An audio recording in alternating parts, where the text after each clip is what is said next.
자, 뉴스부터 알려드리겠습니다. 오문범의 오늘의 뉴스좀 부산 YMC 오문범 사무총장 스튜디오에 함께합니다. 어서 오십시오. 어서 오십시오. 네, 안녕하십니까. 자, 오늘 첫 소식 매일매일 새로운 소식이 전해진 윤석열 대통령 탄핵과 체포영장 관련 소식입니다. 오늘 재발부된 영장 집행이 좀 이루어질 것 같은데 오늘 아니면 곧 이루어질 것 같아요. 진행 상황 좀 전해줄까요? 예, 지난 7일이었죠. 법원의 윤석열 대통령에 대한 체포영장 재발부가 이루어졌습니다. 2차 집행 시에는 공수처가 이제 영장 집행에 주도적 역할을 했다면 아마 이제 2차 집행은 경찰이 주도적 역할을 할 것 같다 이런 분석들이 나오고 있는데요. 사실 이제 공권력의 엄중함을 따진다면 영장 집행은 법원이 허락한 거니까 당연히 네네. 이제 해야 되는 건데 예. 현직 대통령이라 하더라도 법원이 발부한 영장을 거부할 수 있을까?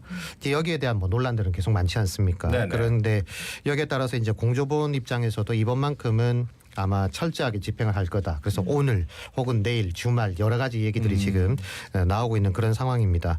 또 어제 윤석열 대통령이 관저에 없다, 도피했다 이런 보도가 있었고 또 이제 한 매체에서 또 영상이 또 나왔죠. 예, 윤석열 대통령으로 예. 추측되는 인물이 관저 안에 있는 모습이 또 나오기도 했었는데 네네. 어쨌든 이게 도피 의혹이 생기고 또 영상으로 그 얼굴이 비춰지고 하는 그런 상황들 자체가 상당히 좀 코미디 같은 역할 이 모습이기도 하고 또 법치가 훼손되는 그런 모습을 뭐 현저히 보여주는 거 아니냐라는 분석도 나올 수 있습니다.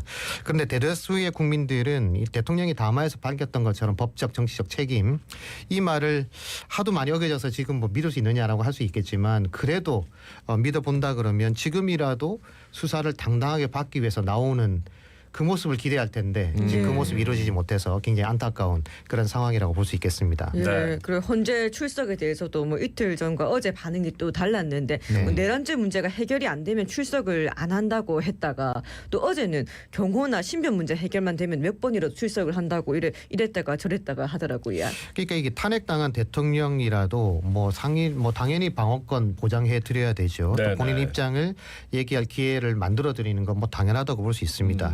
근데 이제 지금 법원이 발부한 체포영장도 불법이라고 말하고 있고 무효라고 말하고 있는 상황이고 또 피청구인 입장에서 자기를 변호하려 그러면 뭐 당연히 나오는 게 뭐 너무나도 뭐 필연적인 그런 모습일 텐데 일단 경호나 신변 문제를 얘기하면서 조건을 건다라고 하는 것 자체가 사실은 좀 말이 안 되는 그런 상황이라고 볼 수 있는 거고요.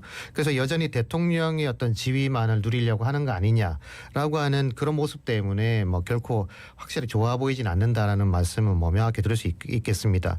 그래서 필요하다면 뭐 헌재에 나가가지고 자신 입장을 대변하면 되잖아요. 네. 헌재가 나오지 말라는 것도 아니고 또 그런 피청구인은 또 당연히 출석할 의무도 있는 거고요. 근데 거기에 이런저런 이유 또 조건을 다는 모습은 적어도 대통령으로서의 품격에는 맞지 않다라고 말씀드릴 수 있겠고 여러 곳에서 우려하고 있는 것처럼 이후에 이제 법원의 판단이나 뭐 영장 청구에 대해서 대통령과 똑같은 이유로 만약 거부한다고 했을 때 어떻게 하겠습니까? 뭐 누구라도 그렇게 말할 수 있는 거고 믿지 못하겠다, 신뢰 못한다 이렇게 하면 또 어느 법원에다가 신청해서 영장 청구든 구속영장이든 만들어 달라 이렇게 얘기한다면 그거 법이 제대로 쓰겠습니까 법이. 그래서 일단 그 힘없는 사람 같은 경우에는 안 된다. 그런 불평등한 법치국가는 없다는 거죠. 그래서 이제 법 해석에 대해서도 정당한 절차에 의해서 이루어진 절차는 거부하고 자신의 뜻에 맞는 건 받고 그렇지 않은 것은 또 불법이고 무효라고 한다면 이게 상식적인 국민들 입장에서 보자면 그런 태도와 모습을 이해할 수 없을 거다. 그러니까 지금이라도 이런 좀 변명 아닌 변명 이런 것들이 자꾸 나오는 것은 뭐 본인에게도 저는 뭐 좋아 보이진 않는다. 뭐 도움되지 않을 거라고 생각됩니다. 예. 어제 국회에서 뭐 다들 아실 겁니다. 내란 특검법, 김건희 여사 특검법 제2요구 의결 예상대로 두 법안 다 부결됐습니다. 네, 이제 최상목 대행의 제2요구로 이제 재표결에 붙여진 내란 특검법 찬성이 198표였고 반대가 101표로 부결되었고요. 또 김 여사 특검법 같은 경우에는 찬성이 196표, 반대가 103표로 역시 부결이 됐습니다. 이게 국민의힘이 당론으로 이제 부결을 결정한 상황이어서 사실은 이제 통과가 쉽지 않을 거란 예상들은 뭐 충분히 있었는데 네네. 저는 개인적으로 생각보다 많이 나온 것 같아요. 그래도 예, 뭐 어쨌든 이탈표가 좀 많았던 걸로 보이는데 결국에는 어쨌든 뭐 재의결에 필요한 200표를 확보하지 못해서 두 법안 다 일단 부결이 됐습니다.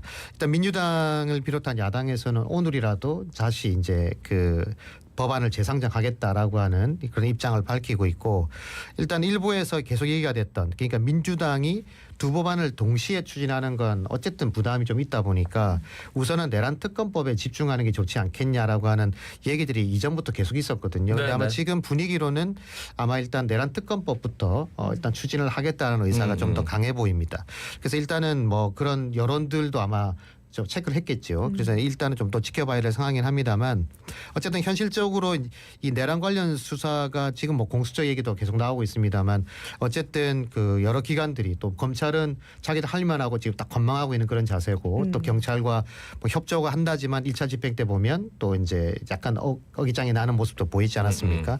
그런 걸 생각해 봤을 때 내란 특검법을 우선 추진하는 건 굉장히 현실적이다. 거기 여기에다가 이제 제3자 추천권도 포함하겠다라는 입장들이 나오고 있는 상황이다 보니까 네네.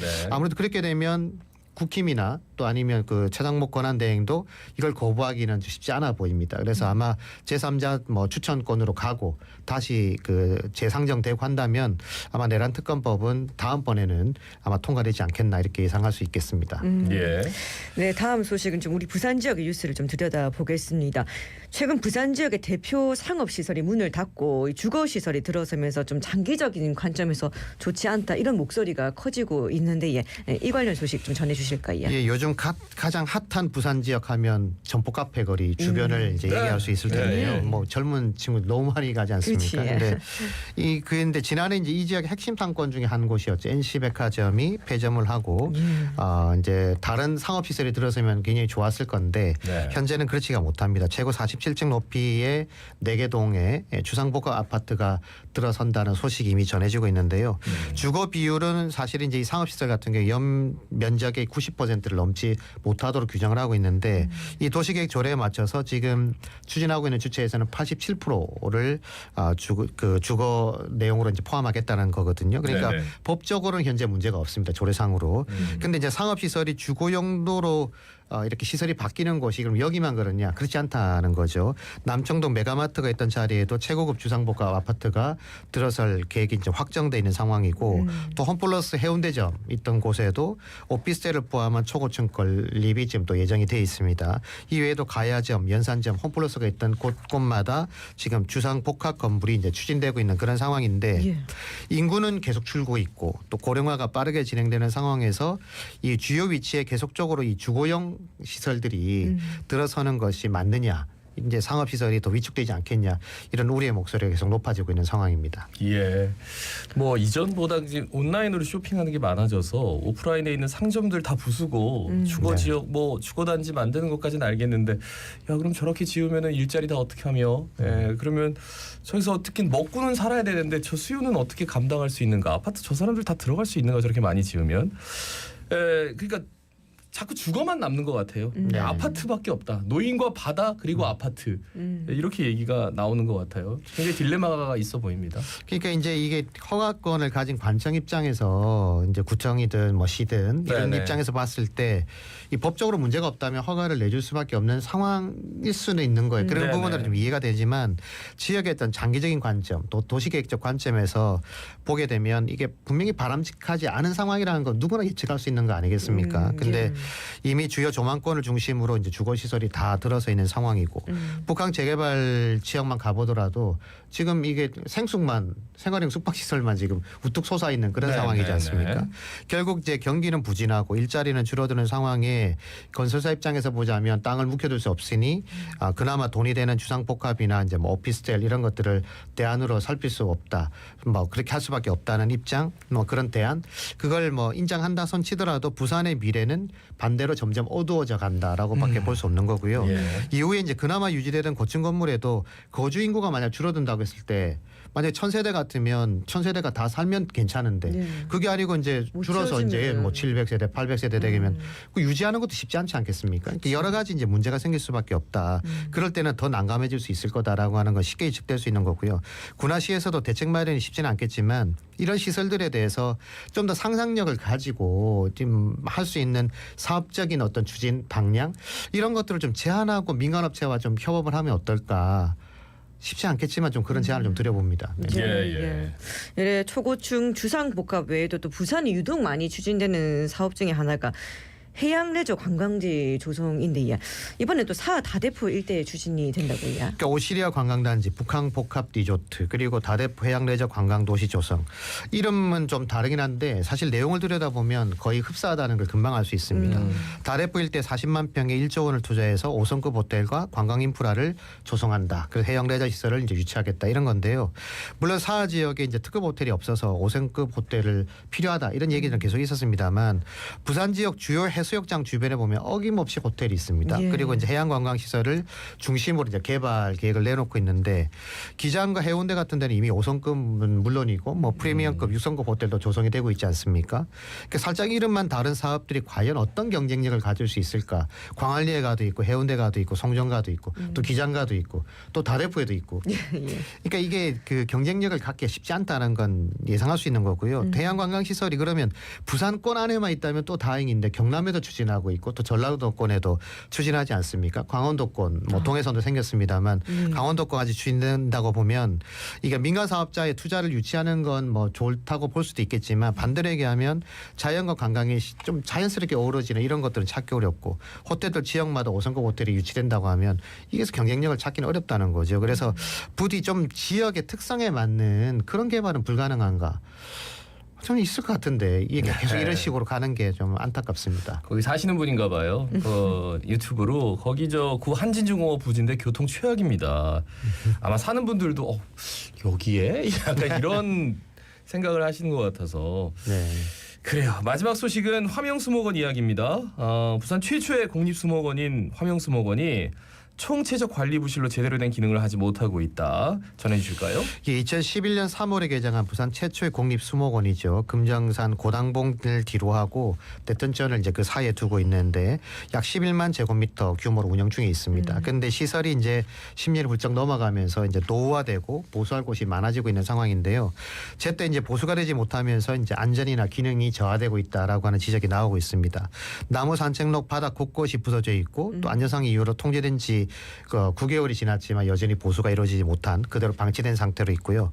또 나비 체험장도 덤불만 무성한 채 또 역시 폐쇄된 상황으로 놓여 있다는 겁니다. 또 다슬기 등이 살던 작은 골짜기도 낙엽과 집더미로 이제 쌓여서 물길도 막힌 상태고 바닥이 그대로 드러나 있고 뭐 물고기는 당연히 살지 못하는 그런 상황이고 또 습지 식물이 살아야 될 수도 생태원도 물이 다 말라 있는 이런 상황이라고 하는데요.